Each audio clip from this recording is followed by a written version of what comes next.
Un chrétien à la spiritualité élevée est capable de faire des expériences surnaturelles. Un chrétien à la spiritualité élevée est capable de faire face à toute épreuve de force et inverser la tendance en sa faveur.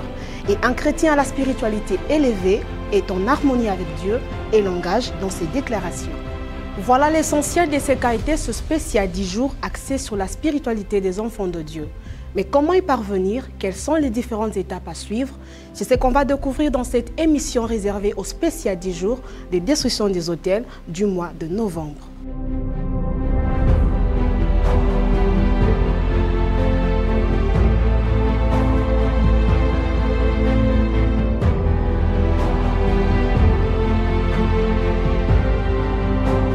Nous connaissons que la destruction des autels est un événement évangélique connu sous forme de chapitres ou leçons. Mais depuis un certain temps, c'est devenu des spéciales 10 jours. Est-ce une nouvelle formule de procéder l'apôtre avec son Dieu, Pasteur Moïse? L'homme de Dieu a dit que la destruction des autels est une vision que Dieu lui a donnée, qu'il a traduit en série de leçons qui sont dispensées en forme de chapitres et lesquels chapitres constituent des campagnes.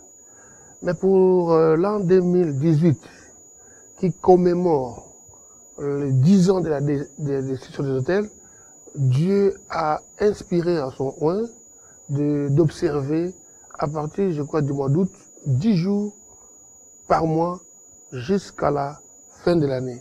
Et l'homme de Dieu a obéi à l'ordre que Dieu lui a donné. C'est donc pour commémorer les 10 ans de la destruction des autels qu'il a mis juste une parenthèse pour le chapitre que nous recommençons, nous relançons, j'allais dire, en 2019. Alors, je veux revenir à vous, le temps pour moi de me tourner vers Madame Kassinde. Pendant ces 10 jours, l'apôtre a enseigné sur la spiritualité élevée.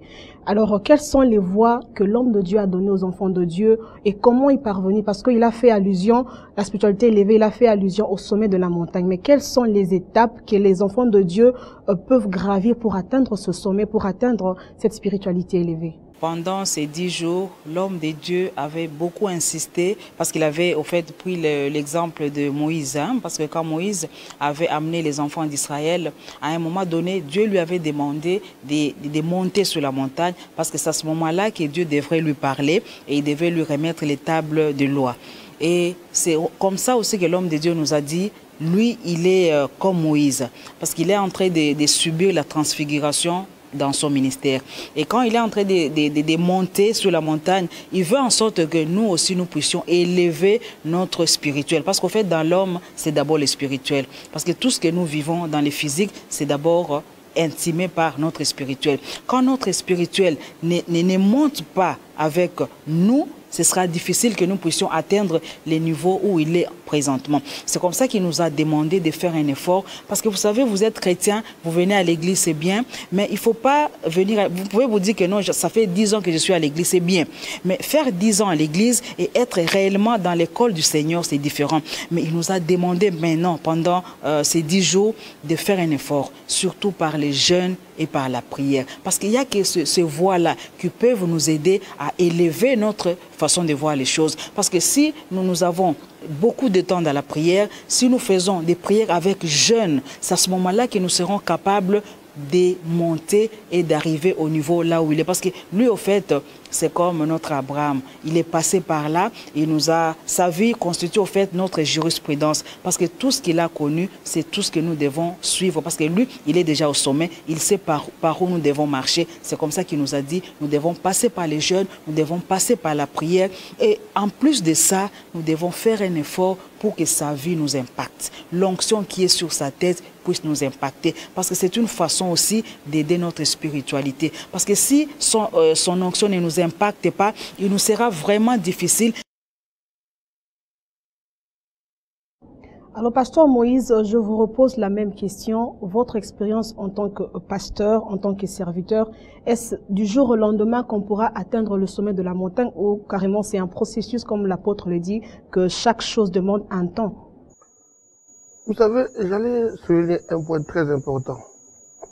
La plupart de ceux qui n'ont pas compris cette vision que Dieu a donnée à l'apôtre ont cru que la destruction des autels était en train de faire l'apologie du diable. Donc l'apôtre Léopold n'était là que pour parler des démons, il n'était là que pour parler des mauvais esprits, il était là que pour parler du diable. La destruction des autels, l'homme de Dieu a reçu de Dieu la révélation du mystère de l'iniquité et la révélation du mystère de la grâce. Donc c'est le tableau de deux types de spiritualité qui président sur le sort de l'homme en général. Donc, par la destruction des autels, c'est comme l'homme de Dieu disait que si vous ne connaissez pas la puissance de Dieu, vous risquez d'attribuer au diable la puissance qu'il n'a pas. Voilà maintenant que pour ces 10 jours, comme vous venez de dire, l'homme de Dieu n'a pas parlé des démons. Il n'a pas touché au diable. Il a parlé de la spiritualité d'origine céleste en rapport à la chrétienté. Et il a plus insisté sur un mot qui m'a beaucoup plus marqué. Lequel? L'expérience. Il dit que la vie chrétienne doit cesser d'être celle que nous avions considérée. La plupart des fois que nous allons dans les églises, c'est pour demander. C'est par rapport à ce qu'on nous propose. Justement. Qui sont ceux qui nous le proposent? Ce sont des pasteurs. Et quel est le niveau de la spiritualité de ces pasteurs? Et c'est là où l'apôtre Léopold a dit, ne peut parler du ciel que celui qui a été là. Donc ne peut communiquer la bonne spiritualité que celui qui a hérité de cette spiritualité, soit de l'Éternel, eu égard au genre d'appel qu'il a reçu, ou d'un père authentiquement appelé par Dieu et par lequel il a hérité de cette spiritualité-là. Et voilà pourquoi cette fois-ci, l'homme a voulu recadrer un peu les objectifs de la vie chrétienne par rapport à notre destinée éternelle. Madame Kassinde, par rapport à ce que vient de dire le pasteur Moïse, nous comprenons que la spiritualité du berger ou du serviteur est très importante, joue un très grand rôle dans l'encadrement de son église, de son auditoire. Oui, Rafi Chrétien, parce que vous savez, si vous êtes dans une église où votre berger n'a pas une nourriture distributive, une nourriture qu'il vous faut pour le moment, ce sera difficile pour vous. Parce que vous imaginez, vous vous retrouvez dans une église où le serviteur de Dieu n'a pas reçu un appel authentique. Il est là soit par enthousiasme, soit par conviction personnelle. Là, il lui sera difficile de vous amener là où le Seigneur veut. Parce qu'il est limité. Mais si vous êtes dans une église où l'homme de Dieu est un véritable appelé du Seigneur, il ne fera rien si son Seigneur ne lui a pas dit. C'est ça un avantage. Parce que à ce moment-là, d'abord, il doit hériter de ses pères une spiritualité qui pourra l'aider à amener tout ce qu'il a comme troupeau. La spiritualité élevée était au centre du discours de l'homme de Dieu. Il a aussi fait mention de la spiritualité nulle ou la spiritualité basse. Alors, pasteur Moïse, quelle différence faites-vous entre les deux personnes? D'une part, nous avons un chrétien à la spiritualité nulle et de l'autre part, un chrétien à la spiritualité élevée. Comment les reconnaître? Quels sont les signes distinctifs de ces deux types de chrétiens? L'apôtre Léopold a parlé de la spiritualité qu'il a définie. Il dit, cette spiritualité, Dieu la veut pour tout chrétien qui a fait l'expérience de la nouvelle naissance. C'est comme ça qu'il a dit quelque chose qui m'a beaucoup impressionné et que j'ai retenu. Dieu veut que l'homme racheté demeure devant sa face pour connaître les dispositions de son cœur, de sorte que celui-ci soit le mandataire de Dieu pour inculquer la culture divine à l'humanité. Et il dit que cette spiritualité d'essence divine impacte l'homme intérieur et le permet de faire des expériences que tout chrétien n'est pas appelé à faire. Donc, et là maintenant, quand il finit de définir la spiritualité, il énumère les différents degrés de la spiritualité. Il dit il y a la spiritualité nulle, la spiritualité basse, la spiritualité moyenne et la spiritualité élevée. Il dit dans le cadre de ce programme évangélique qui est à la description des autels, Dieu veut pour tout pasteur, Dieu veut pour tout chrétien d'élever le niveau de sa spiritualité. Et il a donné des traits caractéristiques. Comment peut-on reconnaître un chrétien qui a une spiritualité nulle? Le langage, le comportement, aussi le genre de requêtes. Mais quel type de langage? Celui qui a une spiritualité nulle, son langage est humain. Son langage est humain. Ses requêtes sont humaines également. Et vous le saurez aussi par ses réflexes. Même quand il est devant une situation difficile, vous verrez qu'il peut même aller chercher la solution à ces problèmes-là chez un homme plutôt que chez son pasteur, voire même chez un féticheur. Mais ce sont des gens qui viennent à l'église, qui écoutent le pasteur, mais du fait qu'ils n'ont pas de base, ils sont prêts à toute aventure.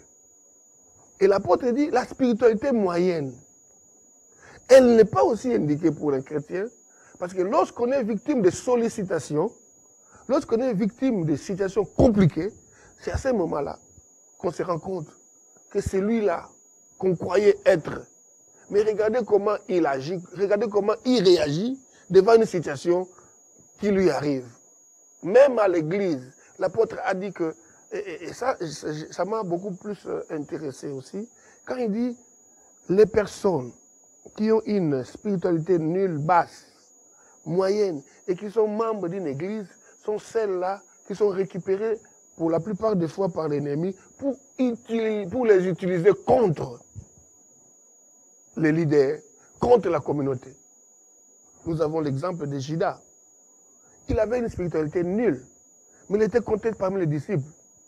Regardez sa réaction quand la dame là a cassé le parfum pour jeter sur le corps de Christ. C'est la nullité de sa spiritualité qui l'a poussé à déclarer, mais pourquoi n'a-t-on pas vendu pour donner les résidus de cette vente aux pauvres?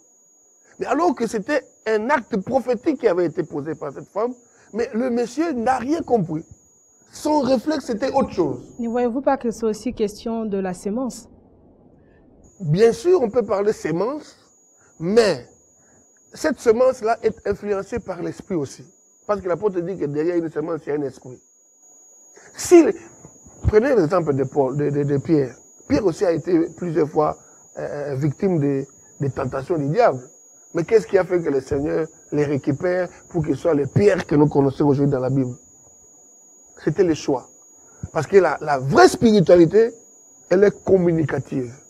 Je considère la spiritualité au regard des enseignements que j'ai reçus de mon père, l'apôtre Léopold, pendant ces 10 jours, que la spiritualité, c'est aussi un héritage. Parce que lui-même, Léopold Mutombo, non seulement il a reçu de Dieu un appel authentique, par lequel il a reçu cette spiritualité d'essence divine, mais il a aussi été l'héritier d'Haïdi Nabana, qui avait aussi la bonne spiritualité d'origine divine, et voilà les résultats que nous vivons aujourd'hui. Moi, je veux plus prendre l'aspect de la spiritualité élevée. C'est vrai, un chrétien doit atteindre le sommet de la montagne qui sous-entend à la spiritualité élevée. Alors, quels sont les dividendes ou encore les bénéfices qu'un chrétien à la spiritualité élevée est appelé à vivre ou à expérimenter? Vous savez, comme venait de le dire le pasteur Moïse, quand vous êtes un chrétien à la spiritualité élevée, il vous sera facile de comprendre le fonctionnement du surnaturel. Et quand vous êtes à l'église, dans vos requêtes, vous vous dites, je ne vois pas comment je peux demander les choses terrestres. Si vous êtes à l'église, vous pensez plus à votre éternité. Vous pensez plus à votre éternité et le Seigneur va vous aider en cela. Pourquoi? Parce qu'il voit déjà dans votre cœur qu'il y a une soif. Ce n'est pas la soif de tout ce que nous vivons sur terre. Ce qu'il y a en vous, c'est plus la soif d'hériter les royaumes de Dieu. Ce sont des dividendes qui accompagnent un chrétien à la spiritualité élevée. Il y a un aspect très important qu'on ne peut pas négliger parce que dans la vie, dans la marche de tout enfant de Dieu, il y a le haut et le bas. Pasteur Moïse, je vous pose cette question en tant que pasteur. Qu'il faut pour maintenir toujours sa spiritualité élevée. Pourquoi? Parce qu'il y a ces situations qui peuvent arriver à un chrétien, mais qui qui feront en sorte que ce chrétien arrive à baisser dans sa spiritualité. Mais comment faire pour garder toujours sa spiritualité élevée qui a trait au sommet de la montagne? L'apôtre Léopold a dit, notre Père, la spiritualité détermine les rapports de force. Le pasteur qui a une bonne spiritualité va beaucoup aider l'église locale qu'il dirige dans la série de programmes qu'il va initier. C'est comme ça que vous remarquerez avec notre Père, l'apôtre Léopold. Très souvent, il nous emballe dans des programmes d'évangélisation. Ça contribue à améliorer les degrés de sa spiritualité. Très régulièrement, nous avons des programmes de prière intenses, sans jeûne. Et très régulièrement, nous avons des programmes de jeûne pour toute la communauté. Ce sont des programmes indiqués par lesquels l'Éternel améliore. L'homme de Dieu vous permet de vous approcher du trône de la grâce pour que vous puissiez connaître votre transfiguration.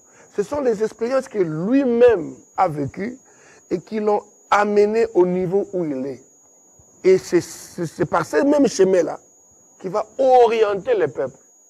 C'est comme ça qu'il nous a dit. Cet homme qui a une bonne spiritualité est celui qui a fait des expériences les premiers et il va conduire le peuple à faire les mêmes expériences. Moïse était le premier à traverser le désert avant le peuple. Et plus tard, Dieu va les choisir pour conduire le peuple à traverser les déserts. Donc Moïse avait lui-même déjà affronté les déserts, ces déserts affreux. Moïse avait affronté ces déserts seul. Et quand il devait conduire le peuple à traverser les déserts, Moïse savait déjà tous les aléas, tous les contours, et voilà qu'il a très bien rempli la mission que Dieu lui avait donnée. Durant ces spéciales 10 jours de destruction des autels du mois de novembre, certaines personnes ont fait de nouvelles expériences avec le Seigneur et d'autres qui ont été impactées de l'onction déversée sur l'apôtre Léopold Mutombo Kalombo.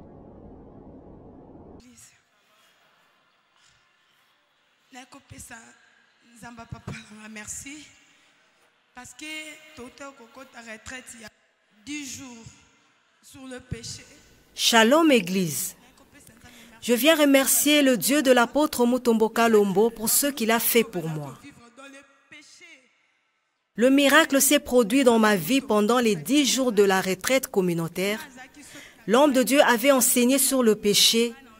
Ce dernier nous dira d'abandonner le péché pour vivre le miracle divin. Moi aussi, j'étais parmi ceux-là qui vivaient dans les péchés. Auparavant, ma vie était caractérisée par une immoralité notoire, dont le lesbianisme, la débauche et l'alcool. Mais le Dieu de l'apôtre Mutombo m'a fait grâce. Un jour du culte, le modérateur nous exhorta de ne pas cacher ce que Dieu a fait pour nous. Je souffrais de l'eczéma. J'étais guéri juste par le morceau de prospectus à l'effigie de l'apôtre Mutombo que j'avais mangé et la maladie avait totalement disparu. Mais malgré cette guérison miraculeuse, le mauvais entourage a continué à avoir raison sur moi. Car je pouvais venir à l'église et après aller prendre de l'alcool avec les amis. J'étais hypocrite. À la maison, même mes parents n'étaient pas au courant de cette sale vie que je menais en cachette. Un jour, je prenais de la bière accompagnée de mes amis. On prenait de l'alcool. Chose bizarre, du coup, il y avait une voix qui parlait à l'intérieur de moi en disant « Tu as en toi une sémence divine. À cause du morceau de prospectus à l'effigie de l'apôtre Mutombo que tu avais mangé. Tu dois arrêter avec cette sale vie. » Soudainement, je me suis levée, je suis sortie de cet endroit pour rentrer à la maison. J'ai demandé pardon à mes parents. J'ai fait la prière de repentance. Et ma mère profita de cette même occasion pour me proposer de participer au programme de 10 jours de retraite communautaire. C'était ma toute première fois de jeûner. J'y étais jusqu'à la fin et dès lors j'ai arrêté avec l'alcool. Je me suis retiré de la mauvaise compagnie. Le Dieu de l'apôtre Mutombo Kalombo m'a fait grâce. J'ai même changé mon accoutrement. Je ne supporte plus la vie des péchés.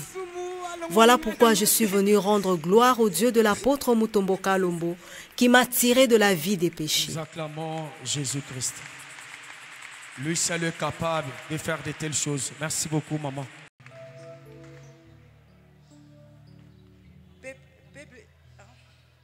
Peuple de Dieu, shalom.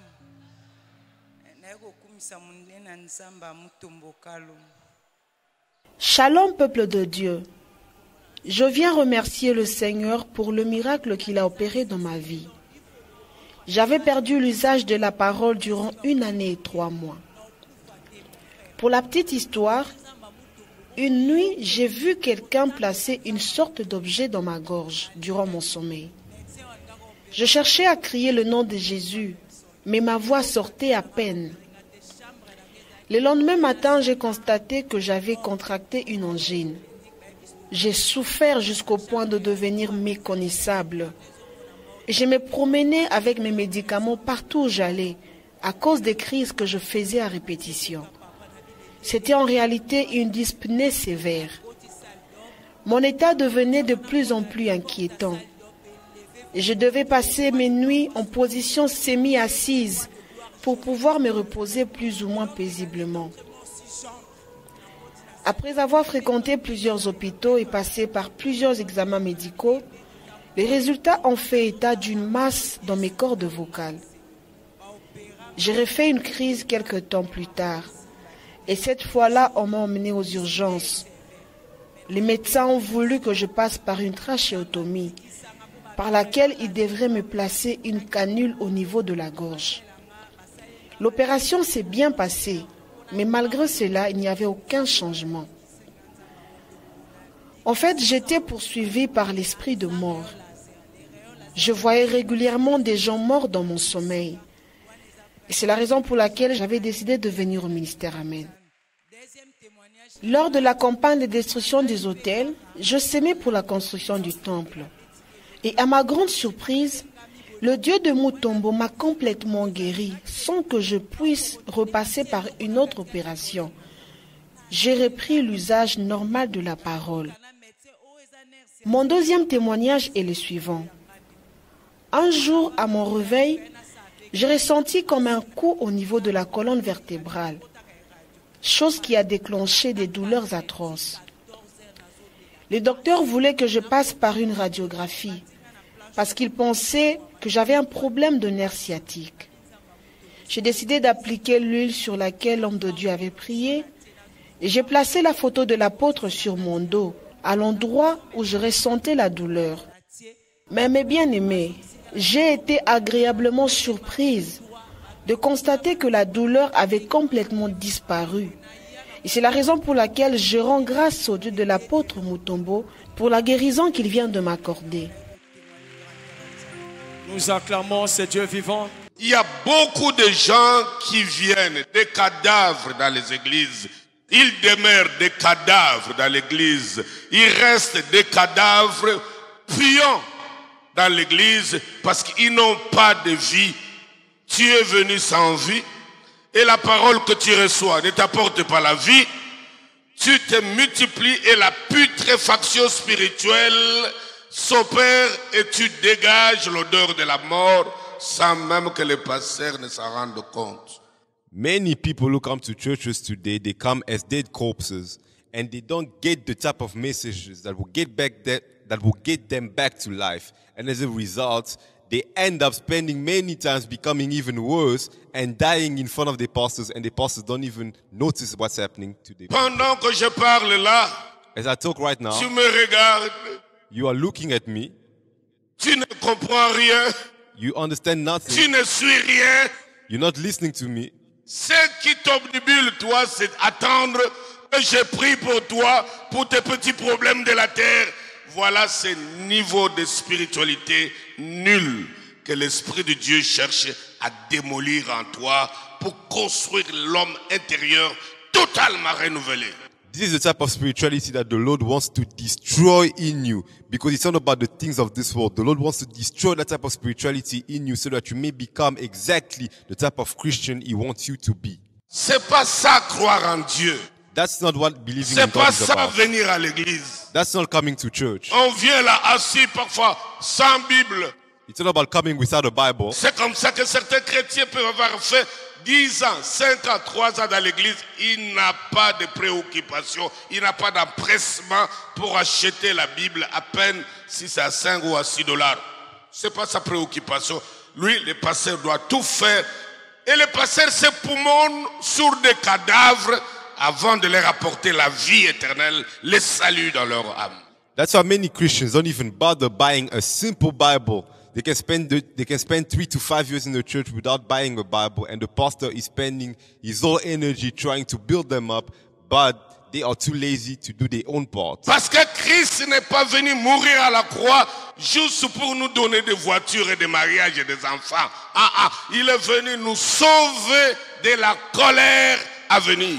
Jesus didn't only come to the world to give us marriages, children, jobs, and all the fame in the world, but he also came to preserve and save us from the big judgment day coming. Tu peux aller au ciel si tu es sanctifié, l'Esprit de Dieu en toi, quand bien même tu n'as pas d'enfant, quand bien même tu n'as pas de mariage, quand bien même tu n'es pas même guéri. Hélas. You can go to heaven with the Spirit of God in you, even if you're not married, even if you don't have any children, even if you are not healed. You can go to heaven if you have the Spirit of God sanctified within you. Et la joie du salut entre dans l'âme. And the joy of salvation enters your soul. On commence à aimer Dieu comme si on avait tous les trésors du monde. You will start loving God as if you had all the wealth in the world. Et l'amour de Christ nous presse. And the love of God will be pushing you. C'est un signe que le ciel est venu dans le cœur de l'homme. It will be a sign that heaven has come into your heart. L'âme pécheresse, and the sinful lavée soul dans le sang. has been cleansed in the Et le blood of ciel est Jesus. venu et faire sa demeure. And heaven has come into you. Et nous ressentons en nous And we will feel within us que quelque chose de nouveau vient de commencer. that something new has just Ça n'a begun. rien à voir avec des priorités terrestres. It has nothing to do with the things of this Non, world. non, non, non, non, non, non. En tant que citoyen de la patrie céleste, As a citizen of heaven, nous commençons maintenant à apprendre comment les célestes fonctionnent, comment ils vivent, comment ils respirent, comment voient-ils ce monde qui va à la destruction. we will start seeing how the people from heaven are looking at this world and looking at how this world is going towards destruction. Sinon, Or else, nous aurons un auditoire plein, mais de morts. we will have a congregation full of dead people. Je l'ai dit en connaissance de cause. I know what I'm talking about. Une telle onction, An anointing such as this one, avec ses effets with this impact parmi nous, among us, ça peut te tenter à inverser l'ordre de priorité. it can force you to change the way things are set up. Tout le monde a des problèmes. Everyone has Ceux qui problems. suivaient le Seigneur avaient des problèmes. Those who follow the Lord had Mais problems. en les guérissant, But when he healed them, le Seigneur leur disait, c'est un signe que le royaume des cieux est venu vers vous. the Lord told them that it shows that the kingdom of heavens has come towards you. De retour sur ce plateau, Madame Cassinde, je reviens à vous. Quand on venait de le dire, le pasteur Moïse, qui a des expériences qu'un chrétien à la spiritualité élevée est appelé à faire. Alors, qu'en est-il de ces chrétiens qui a une spiritualité basse? C'est un domaine réservé qu'à ce chrétien à la spiritualité élevée? Déjà, si vous avez une spiritualité nulle, il vous sera même difficile d'accepter ce qui se passe dans les surnaturels. C'est déjà un blocage. Vous vous bloquez vous-même parce que le Seigneur ne sait rien vous donner. Il ne sait rien vous donner parce que vous n'êtes pas prêt à accepter ce qu'il va vous accorder. C'est comme ça que les chrétiens qui ont une spiritualité élevée sera facilement utilisé, aura facilement ces expériences-là parce qu'il doit comprendre ce qui se passe. C'est ça déjà l'avantage qu'il a. Les chrétiens qui ne savent pas monter en spirituel, il lui sera difficile de vivre les expériences avec le Seigneur. Le salut des âmes a encore une fois de plus occupé une place de choix en ce spécial 10 jours de destruction des autels du mois de novembre. Alors, qu'est-ce qui explique cet empressement qu'a l'apôtre sur les âmes? On ne peut pas prétendre être serviteur de Dieu et ne pas considérer cette priorité des priorités qui est le salut des âmes. C'est l'ordre suprême. L'apôtre Léopold dit, ces prédicateurs qui ne place pas la croix au centre de son discours, de ses programmes, est un antichrist. La croix est incontournable. Sans la croix, on ne peut être pasteur.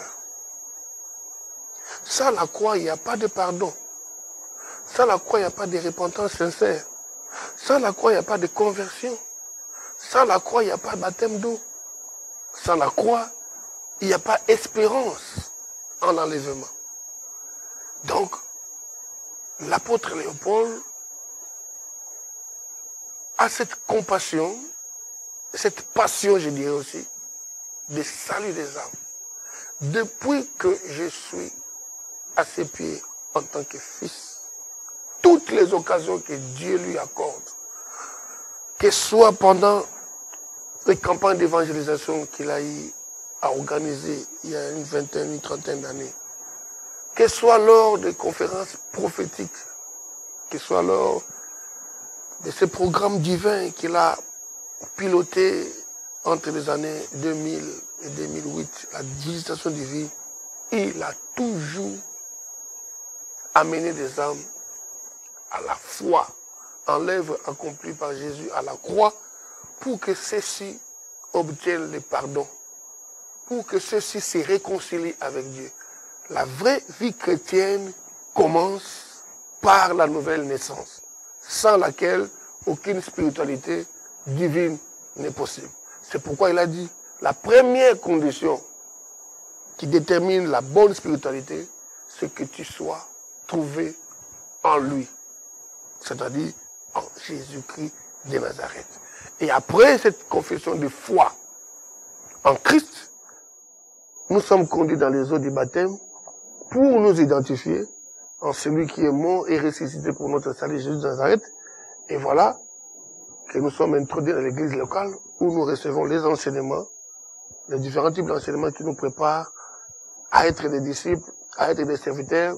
Si plus tard Dieu, dans son amour, a programmé un appel, voilà. Mais d'abord, la première étape, qui est la priorité des priorités, c'est l'étape de la croix. Alors, allez-y. Ça fait partie des fondamentaux de la vie chrétienne.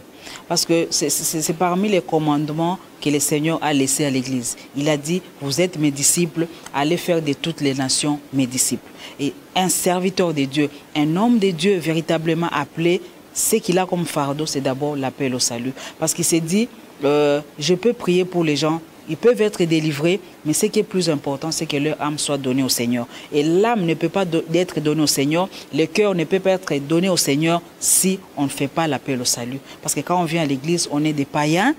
Il y a même des païens qui sont à l'église pendant des années. Ils étaient dans l'église où il n'y avait jamais eu le baptême. Mais quand ils viennent quelque part, la première des choses, en tant que bon berger, vous devez d'abord aider ces gens-là à donner leur vie au Seigneur, par, comme disait le pasteur Moïse, par les baptêmes d'eau, les baptêmes d'esprit, et vous devez leur donner la nourriture, ce qui est l'enseignement. Pour terminer cette émission, cette question, je la pose à vous deux. En quelques mots, au pasteur Moïse, votre expérience durant ces 10 jours, qu'est-ce que vous avez retenu de si particulier pendant cette édition spéciale du mois de novembre? Comme Maman tu l'as dit au début, le Père est en train de connaître sa transfiguration. Et il veut à tout prix que tous ceux qui sont sortis de ses entrailles connaissent la même chose, puissent faire les mêmes expériences ou parvenir au même résultat. Dieu l'a amené à faire des expériences bien avant que nous nous convertissions. Mais aujourd'hui que nous sommes déjà nés de nouveau et que nous marchions avec lui dans cet apostolat prodigieux, il veut que nous changions de nature, que nous quittions la nature humaine et que nous devenions des chrétiens à l'image de Christ. J'ai aimé aussi, malheureusement le temps nous fera défaut, il a dit la bonne spiritualité, c'est l'incarnation de Christ en toi. Il veut que nous puissions les ressembler en ce que son esprit, qui l'a amené à faire les expériences qu'il est en train de vivre, puisse aussi nous amener à expérimenter la même chose. Madame Kassinde, en quelques mots, votre expérience? Oui, ma propre expérience pendant ces 10 jours, c'est le fait que l'homme de Dieu nous a dit, dans la Bible, nous avons lu que Jésus a fait ceci, il a marché sur les eaux, il y a tel miracle qui s'est produit, il y a la résurrection de Lazare, tout ça c'est dans la Bible, c'est écrit noir sur blanc dans la Bible. Mais nous, en tant que ces enfants, en tant que les chrétiens sortis de ces entrailles, ce que nous devons faire, c'est de prendre ce qui s'est passé dans la Bible et de les actualiser dans notre vie. Parce que quand on parle d'un miracle, nous devons être capables en tant que chrétiens d'expérimenter cela. Parce qu'il y a des choses qui nous arrivent dans la vie, nous ne savons pas louer le Seigneur parce que nous ne les vivons pas dans notre chair, nous ne les vivons pas dans notre entourage immédiat. Mais pendant ces 10 jours, il nous a aidés à vivre réellement ce qui s'est passé dans la Bible, à vivre réellement ce que lui est en train d'expérimenter. Parce que lui, c'est comme notre Moïse. Tout ce qu'il est en train d'expérimenter, nous aussi, nous devons être capables de le faire au même moment. Parce que nous sommes en train de vivre ce qui est en train de se passer dans sa vie. Il y a la transfiguration. Ça fait 10, 15 ans, ce n'est pas le même apôtre Léopold Mutombo. Dieu est en train de l'amener à un niveau et nous aussi, nous devons faire un effort pour monter avec lui. Et c'est pendant ces 10 jours que j'ai compris que maintenant, je dois laisser de côté tout ce qui n'est pas nécessaire pour ma vie chrétienne, mais je dois plus regarder à ces dieux-là parce qu'en fait, l'apôtre Léopold, c'est notre Dieu, parce que c'est lui que nous voyons. Je dois monter et continuer à monter jusqu'à ce que j'atteigne son niveau. Merci pour cet entretien. C'est la fin de cette émission. Merci de l'avoir suivi. On se retrouve au prochain numéro et autour d'un autre sujet. Au revoir.